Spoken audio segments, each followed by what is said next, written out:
Hi friends, అందరికీ నమస్తే. Welcome to ఎన్స్ మీడియా సినిమా న్యూస్. నేను మీ Yashwant.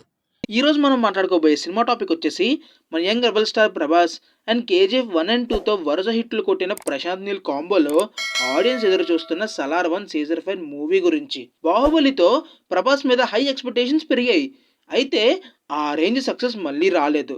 So KGF director Prashanth నీల్తో ప్రభాస్ సినిమా చేయడంతో మంచి యాక్షన్ సినిమా చూడొచ్చని, ప్రభాస్ అకౌంట్లో మరో హిట్ కన్ఫర్మ్ అని అభిమానులు ఆశపడ్డారు. మరి సినిమా ఎలా ఉందో తెలుసుకునే ముందు మా ఎన్స్ మీడియాకి ఒక like, share, comment and subscribe చేసేయండి. మరి మా వీడియోస్ మీ ఫోన్లోకి రావాలంటే ఆ గంట కూడా కొట్టేయండి, మీకే యూస్ మరి. సరేనా? ఓకే, ఇక రివ్యూలోకి వెళ్తే, ఈ సినిమాని హోంబెల్ ఫిలిమ్స్ ప్రొడక్షన్ అధినేత విజయ్ కిరగందూర్ గారు నిర్మిస్తూ ప్రశాంత్ నీల్ గారు రచనా దర్శకత్వం చేశారు. ఈ సినిమాని 22 డిసెంబర్ 2023న థియేటర్స్లో గ్రాండ్గా రిలీజ్ చేశారు భయ్య. సరే, ఇక కథ విషయానికి వస్తే, తన తండ్రికి తెలియకుండా ఇండియా నుంచి వస్తుంది ఆద్య, అదేనండి మన శృతి హాసన్. కన్సార్ మనుషుల నుంచి ఏదో కీడు ఉందని సెక్యూరిటీ కోసం బిలాల్కి ఫోన్ చేస్తారు. దేవా, అదే మన ప్రభాస్ ఇన్స్ట్రక్షన్స్ పాటిస్తూ ఆద్యను జాగ్రత్తగా అస్సాంలోని మారుమూల గ్రామానికి అతడి దగ్గరికి తీసుకువెళ్తాడు. దేవ బొగ్గు గనుల్లో పనిచేస్తుంటే అతడి తల్లి ఈశ్వర్రావు గారు ఆ ఊర్లో పిల్లలకు పాఠాలు చెప్తుంది. కొడుకు చేతిలో చిన్న బ్లేడ్ చూసినా సరే తీవ్రంగా ఆందోళనకు గురి అవుతుంది. ఆవిడ ఎందుకు అలా బిహేవ్ చేస్తుంది? 7 years బ్యాక్ అసలు ఏం జరిగింది? కాన్సర్ కర్త అంటే రాజు మన్నార్ అంటే జగపతి బాబు గారు, తర్వాత ఆయన కుర్చీ మీద కన్నేసిన కొందరి మధ్య జరిగిన యుద్ధంలో రాజమన్నార్ రెండో భార్య కొడుకు, తన బాల్య స్నేహితుడు వరదరాజమన్నార్ అంటే మన పృథ్వీరాజ్కు అండగా నిలబడిన దేవ ఏం చేశాడు అనేది సినిమా.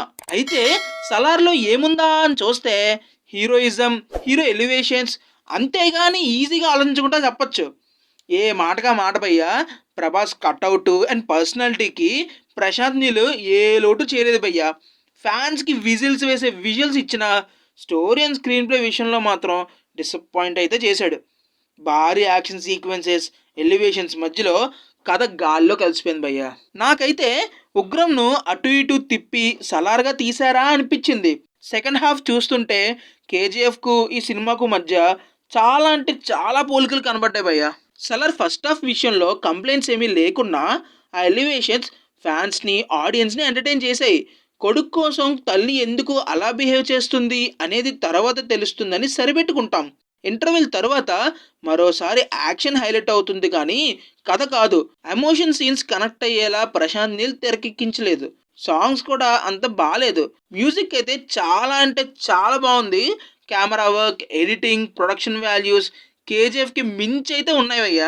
ఫైనలీ సలార్లో ప్రభాస్ కట్అవుట్కి తగ్గ యాక్షన్ సీక్వెన్సెస్, హీరోయిజం అయితే ఉన్నాయి. ఫ్యాన్స్కి గూస్ బంప్స్ వచ్చేలాగే తీశారు. స్టోరీపై ఎక్స్పెక్టేషన్స్ అయితే పెట్టుకుని వెళ్ళకండి. ప్రభాస్ ఫ్యాన్స్కి ఇది ఫుల్ నాన్ వెజ్ మీల్స్ లాంటిది. మాస్ జనాలకు కూడా ఇది నచ్చేస్తుంది భయ్యా. ఇంకా థియేటర్స్కి ఎవరు వెళ్ళకపోతే త్వరగా వెళ్ళిపోని చెప్తా. సరే మరి, మళ్ళీ కలుస్తా, వెళ్ళొస్తా, బాయ్. గాయస్, మీ అందరికీ తెలిసిన విషయమే, పైరసీ మాత్రం చేయొద్దు, థియేటర్కి వెళ్ళే చూడండి. ఎందుకంటే మీకోసం వాళ్ళు అంత కష్టపడుతున్నప్పుడు థియేటర్కి వెళ్ళేగా చూడాలి. That's the video guys. Thank you for watching the video. Hope you like it. అయితే ఇంక లేట్ చేయకుండా లైక్ కొట్టి కమెంట్ చేసి మీ ఫ్రెండ్స్కి షేర్ కూడా చేసేయండి. సబ్స్క్రైబ్ అయితే అస్సలు మర్చిపోవద్దే. మరిన్ని సినిమా అప్డేట్స్ కోసం మీ ముందుకు వస్తాం. అంతవరకు this is Yashwant signing off. Bye.